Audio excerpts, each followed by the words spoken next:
Hello students, कैसे हैं आप सब लोग। आज का जो अपना नया टॉपिक है उसका नाम है लिक्विडेटेड डैमेजेस एंड पेनल्टी। ये टॉपिक बहुत ही इंपॉर्टेंट और बहुत ही कंफ्यूजिंग सा टॉपिक है। देखने में से लगता है कि कंफ्यूजिंग है क्योंकि इन दोनों वर्ड्स का मीनिंग हमें सिमिलर सा लगता है, लेकिन आज हम इसके डाउट्स को दूर करेंगे और इस लेक्चर के बाद आपको कोई डाउट नहीं रहेगा कि लिक्विडेटेड डैमेजेस का क्या मतलब है और पेनल्टीज का क्या मतलब है। तो देखिए, बात करते हैं जब भी कॉन्ट्रैक्ट की दोनों पार्टी कॉन्ट्रैक्ट बनाते टाइम ही ये फिक्स कर ले कि अगर कोई पार्टी कॉन्ट्रैक्ट को तोड़ेगी तो लॉस का अमाउंट क्या होगा, अगर वो प्री डिसाइडेड ही कर लिया जाए तो वो दो फॉर्म में हो सकता है, या तो लिक्विडेटेड डैमेजेस में या पेनल्टीज में। दोबारा क्लियर कर रहा हूं, कभी कभी कॉन्ट्रैक्ट की दोनों पार्टीज कॉन्ट्रैक्ट बनाते टाइम ही फिक्स कर लेती है कि जब भी कॉन्ट्रैक्ट टूटेगा तो दूसरी पार्टी एज ए कंपनसेशन क्या पे करेगी। उनको हम किन दो कैटेगरी में डिसाइड कर सकते हैं, या तो लिक्विडेटेड डैमेजेस में या पेनल्टी में। तो अब हम सबसे पहले बात करेंगे किसकी, लिक्विडेटेड डैमेजेस की। तो लिक्विडेटेड डैमेजेस है क्या? लिक्विडेटेड डैमेजेस एक एस्टिमेशन है किसका, लॉस का, जो दूसरी पार्टी को हो सकता है। क्या है लिक्विडेटेड डैमेजेस? वो मैक्सिमम लिमिट है लॉस की जो डिसाइड की जाती है कि अगर कॉन्ट्रैक्ट टूटा तो सामने वाली पार्टी को हो सकता है, एस्टिमेशन है, तो इसे मैं क्या कहूंगा, लिक्विडेटेड डैमेज कहूंगा। इसके ऑब्जेक्टिव क्या है? सबसे पहला ऑब्जेक्टिव किसका, लिक्विडेटेड डैमेज का, ये डिसाइड करना कि लॉस का अमाउंट क्या होगा, उसकी अनसर्टेनिटी को दूर करना। शुरू में ही बनाते ही टाइम ये फिक्स कर लिया जाए कि कंपनसेशन लॉस का अमाउंट क्या होगा, इट मींस लॉस के अमाउंट की अनसर्टेनिटी को दूर करना, सबसे पहला ऑब्जेक्ट। दूसरा ऑब्जेक्ट कि कोर्ट में जाने के बाद कितना लॉस हुआ है ये फिक्स करवाने के लिए कोई एक्सपेंसेस ना करने पड़े, इसके लिए पहले से उस अमाउंट को क्या करके रखना, फिक्स रखना। वो किस में आता है, लिक्विडेटेड डैमेज में आता है। लेकिन एक बात ध्यान रखना, जो अमाउंट फिक्स किया गया है, जो एस्टिमेशन लगाया गया है, ये कंफर्म नहीं है कि उतना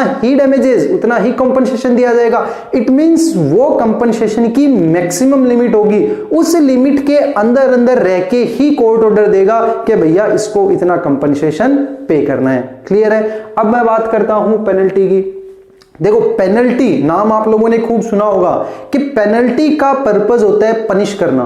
पेनल्टी का पर्पस क्या होगा, पनिश करना। इसका किसी भी डैमेजेस से या किसी भी एस्टिमेशन से कोई रिलेशन नहीं है, कोई प्रोपोर्शन नहीं है, किसी भी इनकन्वीनियंस से, असुविधा से इसका कोई रिलेशन नहीं है। इसका ऑब्जेक्टिव क्या है, इसका ऑब्जेक्ट क्या है, क्यों दी जाती है? इसका ऑब्जेक्ट सिर्फ एक है, पार्टीज को डिस्करेज करना कि वो कॉन्ट्रैक्ट को ना तोड़े। क्या ऑब्जेक्टिव है इसका? इसका ऑब्जेक्टिव है कि पार्टीज को डिस्करेज किया जाए कि वो कॉन्ट्रैक्ट को ना तोड़े, तो उसे मैं क्या कहूंगा, पेनल्टी कहूंगा। क्लियर है? तो यहां इसका पर्पस क्या था? इसका पर्पस था कि कंपनसेशन के अमाउंट का एस्टिमेशन लगाना। दूसरी बात मैं बात करूं पेनल्टी का पर्पस क्या है, पार्टीज को डिस्करेज करना कि वो कॉन्ट्रैक्ट को ना तोड़े। अब जैसे इसका एग्जांपल लेता हूं मैं, किसका, लिक्विडेटेड डैमेजेस का। लिक्विडेटेड डैमेजेस के एग्जांपल की अगर मैं बात करूं, एक बंदा था ए, जिसने बी को ये कहा कि भैया मैं मुंबई में as a doctor, as a surgeon काम नहीं करूंगा, और अगर करूंगा तो मैं तेरे को 50,000 रुपए पे करूंगा। बन गया जी कॉन्ट्रैक्ट, पहले से फिक्स हो गया कि टूटने पे कंपनसेशन कितना होगा। इट मींस अब अगर ए मुंबई में काम करता है तो उसे कितना अमाउंट देना पड़ेगा, 50,000 नहीं, उसकी मैक्सिमम लिमिट कितनी होगी, 50,000। इट मींस यहां कोर्ट जो ऑर्डर देगा वो कौन सी लिमिट में होगा, 50,000 की लिमिट्स के अंदर। वो ऑर्डर कुछ भी हो सकता है, वो 40,000 का हो सकता है, वो 45,000 का हो सकता है, किसके अंदर अंदर, रेस्ट्रिक्टेड टू 50,000। तो वो किसमें आएगा, लिक्विडेटेड डैमेज में। पेनल्टी एज अ पनिशमेंट, हम लोग देखते हैं कि अपन इलेक्ट्रिसिटी बिल अगर ड्यू डेट के ऊपर पेमेंट नहीं करते हैं तो नेक्स्ट डेट को अगर आप पेमेंट करोगे तो उसके ऊपर एक प्रीफिक्स चार्ज होता है, 100 रुपए, 200 रुपए, 500 रुपए। उसका किसी भी एस्टिमेशन या लॉस से कोई रिलेशन नहीं होता है। ध्यान रखना, पेनल्टी का अमाउंट लॉस के अमाउंट से कहीं ज्यादा, दुगना, तिगुना या 5 गुना भी हो सकता है, डिपेंड किस पे करता है, कोर्ट पे। क्लियर है? तो ये थी पेनल्टी। अब हम बात करेंगे डिफरेंस। इनके बीच में डिफरेंस कि लिक्विडेटेड डैमेजेस और पेनल्टीज में क्या डिफरेंसेस है। तो सबसे पहले मैं बात करूं बेसिस के, किन बेसिस पे हम डिफरेंसेस करने जा रहे हैं। तो सबसे पहला जो बेसिस है वो है एस्टिमेशन। सबसे पहला बेसिस क्या है? एस्टिमेशन, अनुमान। अब मैं बात कहूं क्या लिक्विडेटेड डैमेजेस में एस्टिमेशन होता है? हाँ जी, लिक्विडेटेड डैमेजेस में क्या होता है? एस्टिमेशन होता है। किस चीज का? जो लॉस हो सकता है उसका क्या किया जाता है? कंप्लीटली एस्टिमेशन लगाया जाता है। वो किस में होता है? लिक्विडेटेड डैमेजेस में। पेनल्टीज में कभी भी कोई एस्टिमेशन नहीं होता। तो इसमें किसका एस्टिमेशन होता है? इसमें एस्टिमेशन होता है जो लॉस हो सकता है पार्टीज को, उसका एस्टिमेशन लगाया जाता है। इसमें कोई एस्टिमेशन नहीं होता। सेकंड अगर मैं बात करूं तो सेकंड आएगा ऑब्जेक्टिव। इसका ऑब्जेक्टिव क्या है? इसका ऑब्जेक्टिव है decide maximum compensation. Maximum compensation या लॉस का अमाउंट डिसाइड करना इसका ऑब्जेक्टिव है कि मैक्सिमम कितना लॉस हो सकता है। इसका ऑब्जेक्टिव क्या है? To discourage parties. क्या होगा? To discourage parties to break contract, के पार्टीज को डिस्करेज करना, हतोत्साहित करना कि भाई आप कॉन्ट्रैक्ट ना तोड़ो। ये किसका ऑब्जेक्टिव होता है? पेनल्टी का। नेक्स्ट अगर मैं तीसरा बात करूं तो थर्ड आएगा, इसका बेसिस जो है वो आता है इम्पोज्ड।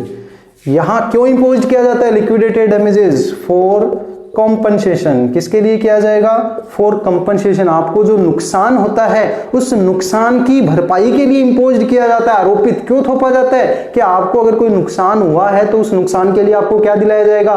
कंपनसेशन दिलाया जाएगा। और पेनल्टी किस लिए होती है? For punishment. किस लिए होती है? For punishment. इसमें हमेशा क्या किया जाता है? पनिश किया जाता है आपको कि आप आगे से ये काम ना करो।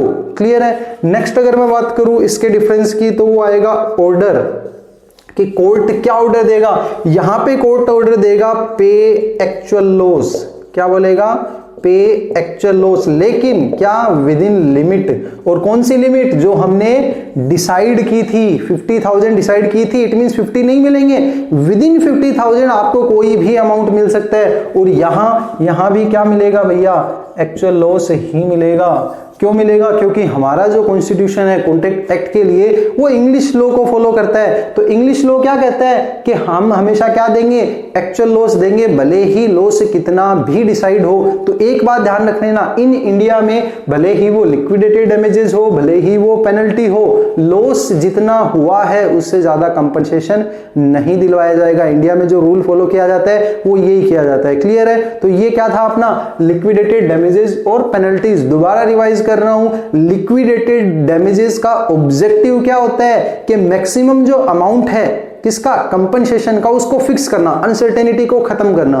दूसरा, कोर्ट में जाके उसको प्रूव करवाना पड़े कितना लॉस हुआ है, उसके खर्चे से बचना।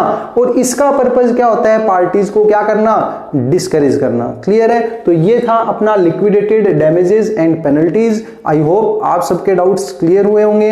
अगर आपको कोई भी प्रॉब्लम है तो आप कमेंट में डाल सकते हैं। और अगर आपको वीडियो पसंद आया हो तो लाइक और सब्सक्राइब कीजिएगा। Thank you.